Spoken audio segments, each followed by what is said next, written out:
Hello guys, അപ്പോൾ ഇന്നത്തെ വീഡിയോയിൽ നമുക്ക് അംബ്രല്ല മോഡൽ കുർത്തി എങ്ങനെ ഈസി ആയിട്ട് കോംപ്ലിക്കേറ്റഡ് ആവാതെ ഈസി ആയിട്ട് ഞാൻ തയ്ച്ചിടുന്ന രീതിയാണ് കാണിച്ചു തരാൻ പോകുന്നത്. അപ്പോൾ നമുക്ക് ഡയറക്റ്റായിട്ട് തുണിയിൽ വെട്ടാൻ പേടിയാണെന്നുണ്ടെങ്കിൽ ഇതേപോലെ ഒരു പേപ്പറിൽ ആദ്യം അളവൊക്കെ എടുത്ത് കട്ട് ചെയ്ത് അത് ശരിയാണോ നോക്കിയതിന് ശേഷം തുണിയിലോട്ട് അതേപോലെ ഒന്ന് ട്രേസ് ചെയ്തെടുക്കുക. അപ്പോൾ നമുക്ക് ആദ്യം പേപ്പർ എടുത്ത് അതിന് 4ആയിട്ട് മടക്കിയതിന് ശേഷം ഞാനൊരു നെക്കിൻ്റെ വീതി 3ഉം താഴോട്ടുള്ള ഇറക്കം ഒരു 6ഉം എടുത്ത് ഒരു ബോക്സ് വരച്ചതിന് ശേഷം ഷോൾഡർ ഒരു 3.5യും താഴോട്ട് ആം ഹോൾ 7ഉം എടുത്ത് ഇതേപോലെ ഒരു സ്ക്വയർ വരച്ചിട്ട് ഇനി നമുക്ക് നമ്മുടെ ഏത് മോഡലാണോ നെക്ക് വേണ്ടത് ആ ഒരു നെക്ക് ചെയ്തെടുക്കാം. ഞാൻ ഇപ്പം ആ ഷോൾഡറിൻ്റെ താഴോട്ടെടുത്ത് 6ൻ്റെ പകുതി 3 അടയാളപ്പെടുത്തി അതിൽ നിന്ന് ഒരു 1/2 ഇഞ്ച് പുറത്തോട്ടെടുത്തിട്ട് ഈ ഒരു ബട്ടർഫ്ലൈ നെക്ക് ഈ മോഡലും ചെയ്യാം, വേറൊരു മോഡലും ചെയ്യാം. നമ്മൾ ഈ 3 ഹാഫ് എടുത്തതിൻ്റെ ഹാഫ് എടുത്തിട്ട് അതിലോട്ട് നമുക്ക് വരച്ച് വേണമെങ്കിൽ ഈ നെക്ക് ചെയ്യാൻ പറ്റും.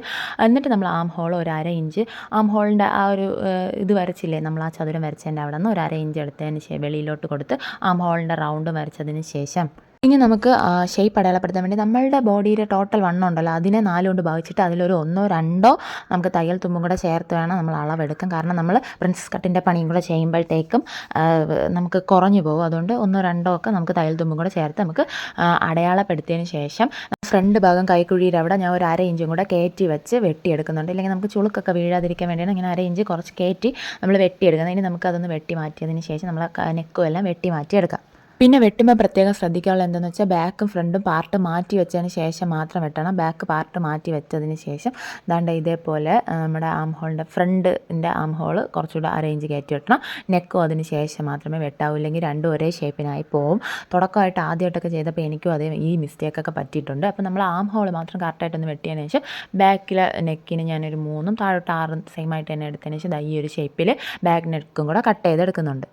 ഇത് ഇത്രയും ചെയ്യുമ്പോഴാണ് നമ്മളൊന്ന് വെച്ച് നോക്കാനുള്ളത്. അതായത് നമ്മൾ വെട്ടിയ കഴുത്തൊക്കെ കറക്റ്റായിട്ട് തന്നെ ഇരിക്കുന്നോ, കഴുത്ത് കയറി തലയിലിരിക്കുന്നോ, ഷോൾഡറിലിരിക്കുന്നോ എന്നൊക്കെ നമുക്കൊന്ന് നോക്കിയതിന് ശേഷം ബാക്കും ഫ്രണ്ടും എല്ലാം ഒന്ന് പരിശോധിക്കണം. കറക്റ്റായിട്ട് വരുന്നുണ്ടോ എന്ന് നോക്കിയാൽ മതി, വേറെ ഒന്നുമില്ല. എന്നാലും നമുക്ക് ആദ്യമായിട്ടൊക്കെ ചെയ്യുമ്പോൾ ഒരു പേടിയാണില്ലേ, അതുപോലെ ഒന്ന് നോക്കിയതിന് ശേഷം നമുക്ക് ഇതേപോലെ ഒരു തുണിയെടുത്ത് അതിൻ്റെ മേൽഭാഗം 4ആയിട്ട് മടക്കി അതിൻ്റെ മേൽഭാഗം ഈവനായിട്ടൊന്ന് വെട്ടിക്കൊടുത്തതിന് ശേഷം ഇത് ഭയങ്കരമായിട്ട് തെന്നിപ്പോകുന്നൊരു തുണിയിലാണ് ഞാൻ ചെയ്തത്. അതുകൊണ്ട് തന്നെ ഇങ്ങനെ പിന്നൊക്കെ കൊടുത്തതിന് ശേഷമാണ് ഞാൻ ചെയ്യുന്നത്. ഞാൻ ആദ്യമേ പറഞ്ഞ ഈ ഒരു കുർത്തിക്ക് മേൽ പാർട്ടിന് 15 മതി. അതായത് 14ഉം അതിൻ്റെ കൂടെ ഒരു ഇഞ്ച് തയ്യൽ തുമ്പും ചേർത്ത് 15ആയിട്ട് വെട്ടി മാറ്റിയതിന് ശേഷം നമുക്ക് ഇതേപോലെ പേപ്പർ വെച്ച് ട്രേസ് ചെയ്തെടുക്കാം. ഇല്ല എന്നുണ്ടെങ്കിൽ ഞാൻ നേരത്തെ പറഞ്ഞ അതേ അളവിന് തന്നെ നമ്മളൊന്ന് വരച്ച് കട്ട് ചെയ്ത് മാറ്റണം. പിന്നെ നമുക്ക് അതിൻ്റെ ഷേപ്പ് താഴെ 15ൻ്റെ താഴത്തെ ഭാഗത്തുള്ള ഷേപ്പ് ഇതേപോലെ ഒന്ന് ചരിഞ്ഞായിരിക്കും വരുന്നുണ്ടായിരിക്കുക. മേളിൽ നിന്ന് താഴെ 15 എവിടെയാണ് വരുന്നത് ആ പോർഷൻ അളന്നതിന് ശേഷം അതിന് 4ആയിട്ട് ഭാഗിച്ചിട്ട് 2 ഇഞ്ച് തയ്യൽ തുമ്പും കൂടെ ചേർത്താണ് നമ്മൾ വെട്ടാൻ. അപ്പോൾ എങ്ങനെ നോക്കിയാലും നമ്മൾ ചെസ്റ്റിൻ്റെ അതേ അളവ് നമുക്ക് താഴെ കിട്ടത്തില്ല, കുറച്ചൊന്ന് ചെരിഞ്ഞ് ആ ഒരു രീതിയിലായിരിക്കും വരുന്നത്. അപ്പോൾ ഞാനാണെങ്കിൽ ഈ ഒരു സെയിം കളർ ലൈനിങ് കിട്ടാത്തതുകൊണ്ട് ഈ ഒരു അതായത് ഒരു സാരിയാണ്, ഈ സാരിയിൽ നിന്ന് തന്നെ ഞാൻ ലൈനിങ്ങും കൂടെ അതിൽ നിന്ന് തന്നെ സെയിം കളറായിട്ട് ചെയ്യുന്നുണ്ട്. അതുകൊണ്ടാണ് ഞാൻ ഇങ്ങനെ ചെയ്ത് മാറ്റിയത്. ഇപ്പോൾ നമ്മൾ നന്നായിട്ട് വെട്ടിയ ഈ ഒരു ഭാഗം ആണ് ലൈനിങ് എന്ന് വിചാരിച്ചാൽ നല്ല തുണിയുടെ പുറത്ത് ഈ ലൈനിങ് ഇങ്ങനെ ഇട്ടതിന് ശേഷം നമുക്കിങ്ങനെ പിൻ ചെയ്ത് കൊടുത്തതിന് ശേഷം നമുക്ക് ബാക്ക് ഭാഗം കൂടെ ഇതേ സെയിം രീതിയിൽ കട്ട് ചെയ്തെടുക്കാം. ഞാൻ സെയിം തുണി ആയതുകൊണ്ട് കൺഫ്യൂഷൻ ആവാതിരിക്കാൻ വേണ്ടിയിട്ടാണ് അങ്ങനെ പറഞ്ഞു തന്നത്. അതായത് നമ്മുടെ ലൈനിങ് ആണ്, നമ്മൾ കഴുത്തൊക്കെ വെട്ടിയത് ലൈനിങ്ങിലാണെന്ന് കരുതിക്കൊണ്ട് നല്ല തുണിയുടെ പുറത്തെടുത്ത് വെച്ചതിന് ശേഷം നമ്മൾ ഈ പിൻ ചെയ്ത് വെച്ചിരിക്കുന്നത്. പരീക്ഷണമൊക്കെ ചെയ്യുമ്പോൾ എപ്പോഴും നല്ല തുണി മാറ്റി വെച്ചിട്ട് ലൈനിങ്ങിൽ കട്ട് ചെയ്തതിന് ശേഷം മാത്രം നല്ല തുണിയിലോട്ട് കടക്കുക. ഇല്ലെങ്കിൽ പിന്നെ അറിയാമല്ലോ, നമുക്ക് തെറ്റിപ്പോയാൽ പിന്നെ ആ തുണി വേസ്റ്റായി പോകും. പിന്നെ ഞാൻ ബാക്കി എപ്പോഴും പറയുന്നത് പോലെ തന്നെ നമ്മുടെ കട്ട് ചെയ്ത ഭാഗത്ത് നിന്ന് ഒരു 1/4 ഇഞ്ചോ 1/2 ഇഞ്ചോ താഴോട്ട് ഇറക്കി അണ്ടർലൈൻ കൊടുത്തതുപോലെ ഇങ്ങനെ വെട്ടണം. ഞാൻ ഫുൾ പിന്ന് വെച്ചാണ് ചെയ്യുന്നത്, കാരണം ഇത് അങ്ങനത്തെ തെന്നിപ്പോകുന്ന തുണിയാണ്. അപ്പോൾ നമ്മളതൊന്ന് കട്ട് ചെയ്തതിന് ശേഷം അതിൻ്റെ നടുക്ക് ഭാഗം ഒന്ന് വെട്ടിക്കളഞ്ഞിട്ട് ഇതേപോലെ ചെറിയ കട്ടിട്ട് കൊടുത്ത് തിരിച്ചെടുത്ത് ഒന്ന് പതിച്ചടിക്കുമ്പോൾ നമ്മുടെ ഫ്രണ്ട് നെക്ക് ഓക്കെ. ഇനി അതേപോലെ തന്നെ ബാക്ക് നെക്കും ചെയ്തതിന് ശേഷം നമുക്ക് നിപ്പിൾ പോയിന്റ് കണ്ടുപിടിച്ച് നമ്മുടെ പ്രിൻസസ് കട്ടിൻ്റെ ആ ഒരു പരിപാടി ചെയ്യാം. അതായത് നമ്മുടെ ഫ്രണ്ട് സൈഡിൻ്റെ ഷോൾഡറിൻ്റെ അവിടെ നിന്ന് താഴോട്ട് 10ഉം നമ്മുടെ നെക്കിൻ്റെ നടുക്ക് ഭാഗത്തുനിന്ന് സൈഡിലോട്ട് 4ഉം കിട്ടുന്ന ആ ഒരു പോയിന്റ് നമ്മൾ ഇതേപോലെ ഒന്ന് കണ്ടുപിടിച്ചതിന് ശേഷം അതിൽ നിന്ന് ആ നിപ്പിൾ പോയിന്റ് അവിടെ നിന്ന് താഴോട്ട് സ്ട്രൈറ്റ് ലൈനും നമ്മുടെ ആം ഹോളിൻ്റെ അങ്ങോട്ടൊരു ചെരിഞ്ഞ കർവും വരച്ചതിന് ശേഷം ഈ താഴ് ഭാഗത്തു നിന്ന് അപ്പുറം ഒരു 1/2 ഇഞ്ചും മേളുടെ ആം ഹോളിൻ്റെ അവിടെ വന്നിട്ട് ഒരു 1/4 ഇഞ്ചും ഇതേപോലെ അളന്നെടുത്ത് ഇതേ ഷേപ്പിനൊന്ന് വരച്ചതിന് ശേഷം നമുക്ക്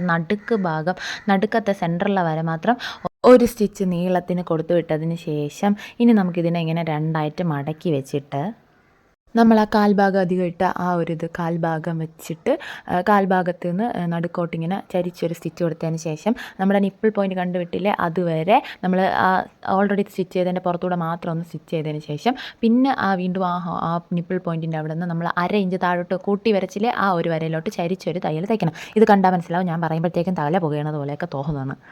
എന്നിട്ട് നോക്കുമ്പോൾ തന്നെ നമ്മുടെ പ്രിൻസസ് കട്ടിൻ്റെ ഏകദേശ രൂപ റെഡിയാവും. ഇതുപോലെ 2 സൈഡും ഒന്ന് ചെയ്തെടുത്തതിന് ശേഷം നമ്മുടെ ബാക്ക് സൈഡിൽ നമുക്കൊരു ഡാർട്ട് പോലെ ഇട്ട് കൊടുക്കാം. അതിനെന്താണെന്ന് വെച്ചാൽ നടുക്കുന്ന സൈഡിലോട്ട് 4 കിട്ടുന്ന ആ ഭാഗത്ത് നിന്ന് താഴോട്ട് 4 അളവ് എടുത്തതിന് ശേഷം അതിൽ നിന്ന് അപ്പുറം ഓരോ ഇഞ്ച് വീതം 1/2 ഇഞ്ച് വീതം, അതായത് കണ്ടതുപോലെ ഇങ്ങനെ ഒരു കുന്തന ഒരു റോക്കറ്റ് പോലെ ഒരു വര കൊടുത്തതിന് ശേഷം ഇനി നമുക്ക് ഷോൾഡറും കൂടെ ഒന്ന് ജോയിൻ ചെയ്ത് കൊടുത്താൽ പകുതി പണി അവസാനിച്ചു. നമുക്ക് ബാക്കി ഭാഗം അടുത്ത വീഡിയോയിൽ കാണാം. ഇതിലിട്ടാൽ ഭയങ്കര ലോങ് ആയി പോകും വീഡിയോ. അപ്പോൾ ഇനി നമുക്ക് ആ താഴത്തെ സ്കർട്ടിൻ്റെ കട്ടിങ്ങാണ് അടുത്ത വീഡിയോയിൽ. അപ്പോൾ അടുത്ത വീഡിയോ കാണാനും മറക്കണ്ട. വീഡിയോ ഇഷ്ടപ്പെട്ടാൽ ലൈക്ക് ചെയ്യാനും ചാനൽ സബ്സ്ക്രൈബ് ചെയ്യാനും മറക്കണ്ട. ടാറ്റാ.